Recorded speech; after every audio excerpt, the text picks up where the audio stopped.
ಇವತ್ತಿನ ವಿಡಿಯೋದಲ್ಲಿ ಕೇವಲ 10 ನಿಮಿಷದಲ್ಲೇ ತಿಳಿ ಸಾರು ಮಾಡೋದನ್ನ ನೋಡೋಣ. ತುಂಬಾನೇ ಸುಲಭ ಮಾಡೋದು. ಇದು ಶೀತ ಕೆಮ್ಮಿಗೂ ತುಂಬಾನೇ ಒಳ್ಳೆಯದು. ಬನ್ನಿ ಹೇಗೆ ಮಾಡೋದು ಅಂತ ನೋಡೋಣ. ಮೊದಲಿಗೆ ನಾನು ಇಲ್ಲಿ 4 ಟೊಮೆಟೊಗಳನ್ನ ಕಟ್ ಮಾಡಿ ಇಟ್ಕೊಂಡಿದ್ದೀನಿ. ಇದನ್ನ ಒಂದು ಮಿಕ್ಸರ್ ಜಾರ್ಗೆ ಹಾಕೊಳ್ತಾ ಇದ್ದೀನಿ.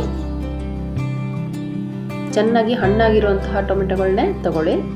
ಇದಕ್ಕೆ ನಾನು ಒಂದು 10 ಎಸಳು ಬೆಳ್ಳುಳ್ಳಿನ ಹಾಕೊಳ್ತಾ ಇದ್ದೀನಿ. ಹಾಗೆ 1 ಟೀ ಸ್ಪೂನ್ ಅಷ್ಟು ಜೀರಿಗೆ, 1 ಟೀ ಸ್ಪೂನ್ ಅಷ್ಟು ಪೆಪ್ಪರ್ ಪೌಡರ್ ಹಾಕೊಳ್ತಾ ಇದ್ದೀನಿ. ನೀವು ಪೆಪ್ಪರ್ ಕಾಳು ಕೂಡ ಹಾಕೊಳ್ಬೋದು.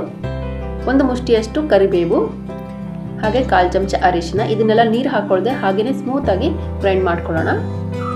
ಈಗ ಒಂದು ಪಾತ್ರೆನ ಬಿಸಿ ಮಾಡ್ಲಿಕ್ಕೆ ಇಟ್ಕೊಂಡಿದ್ದೀನಿ. ಇದಕ್ಕೆ 1 ಟೇಬಲ್ ಸ್ಪೂನ್ ಎಣ್ಣೆ ಹಾಗೆ 1 ಟೀ ಸ್ಪೂನ್ ಅಷ್ಟು ತುಪ್ಪ ಹಾಕೊಳ್ತಾ ಇದ್ದೀನಿ. ಇದು ಚೆನ್ನಾಗಿ ಕಾದ ನಂತರ 1 ಟೀ ಸ್ಪೂನ್ ಸಾಸಿವೆ, 1 ಟೀ ಸ್ಪೂನ್ ಅಷ್ಟು ಜೀರಿಗೆ ಹಾಕೊಳ್ತಾ ಇದ್ದೀನಿ. ಸುಮಾರು 5 ರಿಂದ 6 ಹಸಿಮೆಣಸನ್ನ ಸೀಳ್ಬಿಟ್ಟು ಹಾಕೊಳ್ತಾ ಇದ್ದೀನಿ. ಹಾಗೆ ಸ್ವಲ್ಪ ಕರಿಬೇವು. ಇದನ್ನೆಲ್ಲ ಒಂದು 10 ಸೆಕೆಂಡ್ ಅಷ್ಟು ಫ್ರೈ ಮಾಡ್ಕೊಳ್ಳೋಣ. ಹಸಿಮೆಣಸು ಚೆನ್ನಾಗಿ ಫ್ರೈ ಆಗಲಿ. ನಂತರ ಇದಕ್ಕೆ ನಾವು ಆಗಲೇ ಗ್ರೈಂಡ್ ಮಾಡಿ ಇಟ್ಕೊಂಡಿರುವಂತಹ ಪೇಸ್ಟ್ ಏನಿದೆ ಅದನ್ನ ಹಾಕೊಳ್ಳೋಣ. ನಂತರ ಮೀಡಿಯಂ ಫ್ಲೇಮಲ್ಲಿ ಇಟ್ಕೊಂಡ್ಬಿಟ್ಟು ಇದನ್ನ ಒಂದು 3 ರಿಂದ 4 ನಿಮಿಷವರೆಗೂ ಫ್ರೈ ಮಾಡ್ಕೊಳ್ಳೋಣ. ಇದರ ಹಸಿ ವಾಸನೆ ಎಲ್ಲ ಹೋಗಬೇಕು. ಹಸಿ ವಾಸನೆ ಹೋಗಿ ಪೇಸ್ಟ್ ಸ್ವಲ್ಪ ಗಟ್ಟಿಯಾಗುತ್ತೆ. ಅಲ್ಲಿವರೆಗೂ ಇದನ್ನ ಸ್ವಲ್ಪ ಬೇಯಿಸ್ಕೊಳ್ಳೋಣ. ನೋಡಿ ಇಲ್ಲಿ ಇವಾಗ ಕುದೀತಾ ಇದೆ. ಹಾಗೆ ಸೈಡಲ್ಲಿ ಎಣ್ಣೆ ಕೂಡ ಬಿಟ್ಟಿದೆ. ಇದನ್ನ ಇನ್ನೊಂದ್ಸರಿ ಚೆನ್ನಾಗಿ ಮಿಕ್ಸ್ ಮಾಡ್ಕೊಳ್ತಾ ಇದ್ದೀನಿ. ಈಗ ಇದಕ್ಕೆ ನಾನು ಸುಮಾರು 2 ರಿಂದ 2.5 ಕಪ್ ಅಷ್ಟು ನೀರು ಹಾಕೊಳ್ತಾ ಇದ್ದೀನಿ.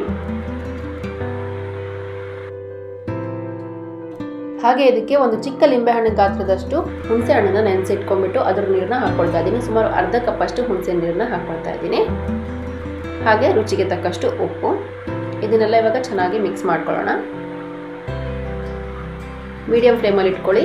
ಇದನ್ನ ತುಂಬ ಕುದಿಸ್ಬೇಕು ಅಂತ ಇಲ್ಲ. ಕುದಿಯಕ್ಕೆ ಸ್ಟಾರ್ಟ್ ಆಗ್ತಿದೆ ಅನ್ನುವಾಗಲೇ ಇದನ್ನ ಆಫ್ ಮಾಡ್ಕೋಬೇಕು. ರಸಮ್ನ ಜಾಸ್ತಿ ಕುದಿಸ್ಬಾರ್ದು. ನೋಡಿ ಇಲ್ಲಿ ಇವಾಗ ಕುದಿಲಿಕ್ಕೆ ಸ್ಟಾರ್ಟ್ ಆಗ್ತಾ ಇದೆ.